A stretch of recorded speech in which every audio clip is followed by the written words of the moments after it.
Hoy les quiero hablar, invitarlos cordialmente, en primer lugar, a la conferencia patrocinada por el Servicio Nacional de Aprendizaje SENA y la Institución Iberoamérica de Educación y las empresas de Otto Nazar.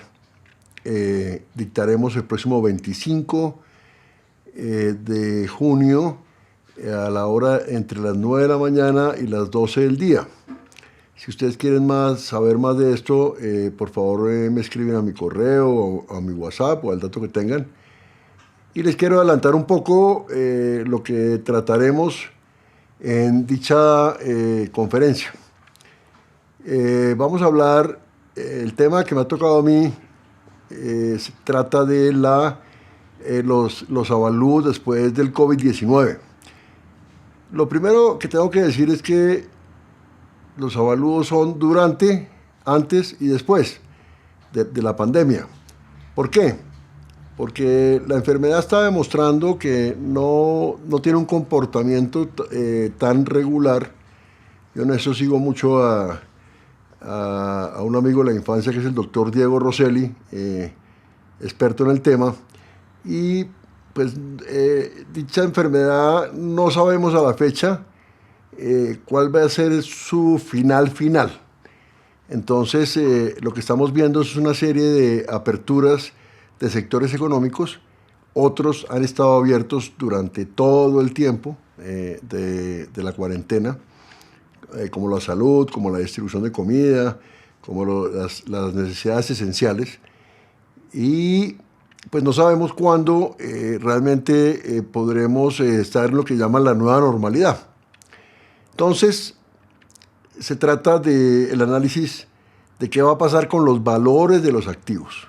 Actualmente, ustedes saben, hay 13 categorías valuatorias que incluye todos los tipos de inmuebles, incluye los históricos, los urbanos, los rurales, los de conservación, pero también incluye en esas categorías lo que son los negocios, las empresas, los semovientes, el arte, las joyas, la infraestructura y los intangibles. Eso está dividido en 13 categorías. Entonces, hoy trataremos de hablar de ese espectro amplio de las 13 categorías, no solamente de los avalúos inmobiliarios, que digamos son los más corrientes en nuestro país por tratarse de los activos, que generalmente tienen, unos valores, relativos más importantes. Les decía que ¿qué va a pasar con los valores? ¿Qué está pasando con los valores? En primer lugar, depende de para qué se utilice el activo y la sensibilidad o la elasticidad que ese activo tenga para cambiar de uso.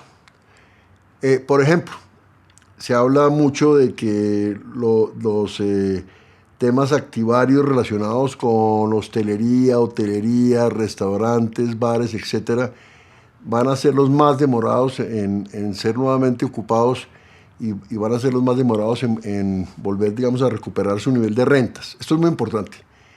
Acuérdense que los activos tienden a tener valor por las rentas o por los ingresos que estos produzcan. Nosotros en esta época recomendaremos utilizar el método valuatorio de capitalización de ventas o de rentas o incluso el método valuatorio que se conoce como de flujo de caja descontado. ¿Por qué? Porque al estimar la vida útil del inmueble o la vida útil del activo o la vida útil de que se le estime a una marca o que se le estime a una patente o que se le estime a cualquier tipo de activo, suponemos que algunos de ellos lo que van a decaer o a bajar es en su productividad.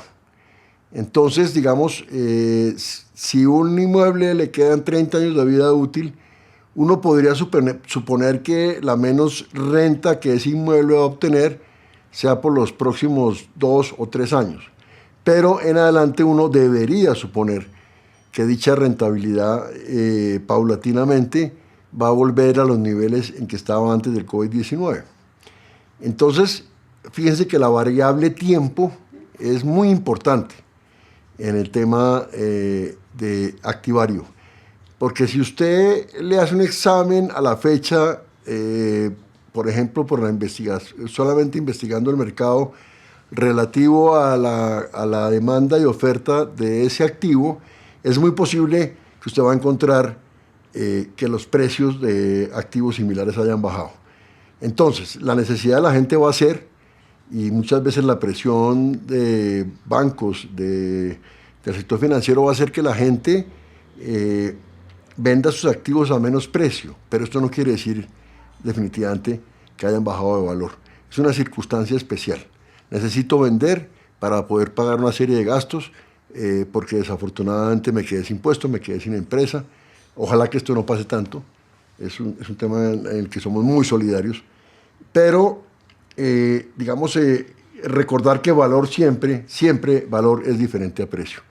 Entonces depende de la situación de cada empresa, de cada persona, depende de cómo sea su capacidad de aguante, digamos, hacia el futuro por 2 o 3 años, podrá mantener su valor.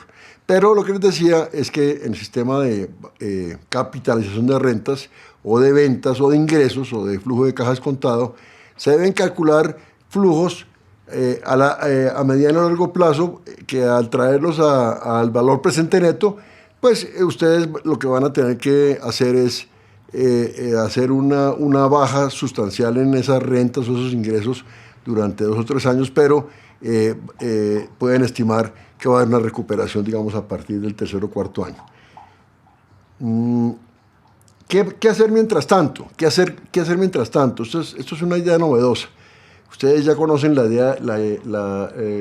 ideas sobre hipotecas inversas, que básicamente en algunos casos es simplemente una venta al banco.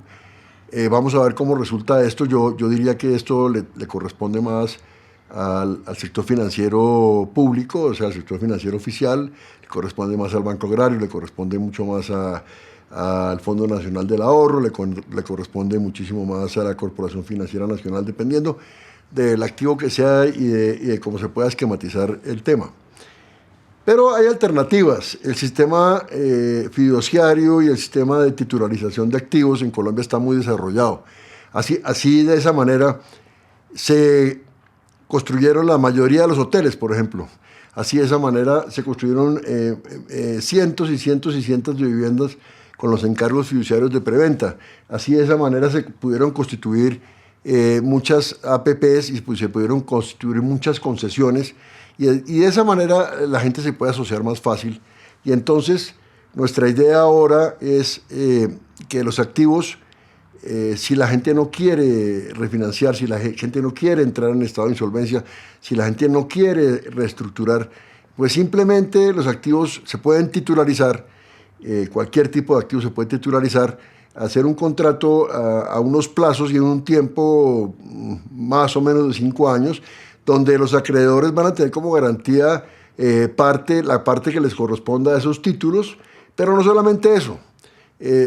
Podrán tener algún nivel de renta sobre esos títulos que posean para el pago de sus acreencias, y adicionalmente la generación o creación de un mercado secundario en donde esos títulos emitidos, digamos, por un patrimonio autónomo, por un encargo fiduciario, puedan servir para ser descontados, digamos, en las bancas de inversión, para ser descontados en los mismos bancos estatales, haciendo que la gente, digamos, no tenga que entregar la propiedad de sus activos, no tenga que luchar durante 5 años para poder más bien recuperarla en la parte que le tocó ceder en los títulos, pero, digamos, nos parece un tema que puede ser mucho más equilibrado. Lo peor que le podría pasar a Colombia es que entremos en una caída de valores razonables, debido a que mucha gente estará dispuesta a bajar el precio, y entonces pues eso arrastrará definitivamente la economía hacia abajo.